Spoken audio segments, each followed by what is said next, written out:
جميع التسريبات والتوقعات للحلقة القادمة.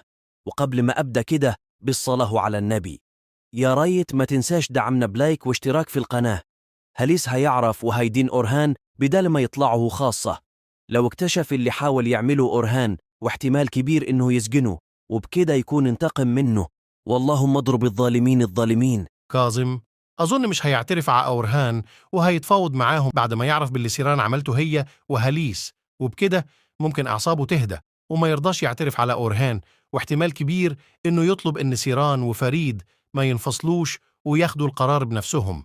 أما بقى حبيبه قلبي بيلين هتعترف لبيريل إن سارتار ابن الولد، وبكده نقدر نقول لبيلين مع السلامة يا حبيبتي. بلغ سارتار حد من رجاله وفي تسريبات إن هو هيخطفها، وفريد وسيران يحاولوا ينقذها وهمه لسه ما معرفوش إن الولد مش ابن فريد، عندها حاجات أكتر زي ما قلت من إنها زقت البنت وإن بيلين مش حامل من فريد، وهتقول لجول جون نوكيت بتحز لإيه محدش لسه عارف، بس جوزها عرف بمرضها وكمان هاليس عرف بخطتها، وشهموز احتمال كبير ما يستحملش مرضها ده ويبعتها لأبوها ويقول لي خد بنتك، أهي أنت أولى بيها. سيران هتتعاون مع حد هي وكاظم ومعرفش هيعملوا إيه تاني زياده. وفات ضربت سونا وقالتها إنها خاينه علشان زاره كاظم في المستشفى.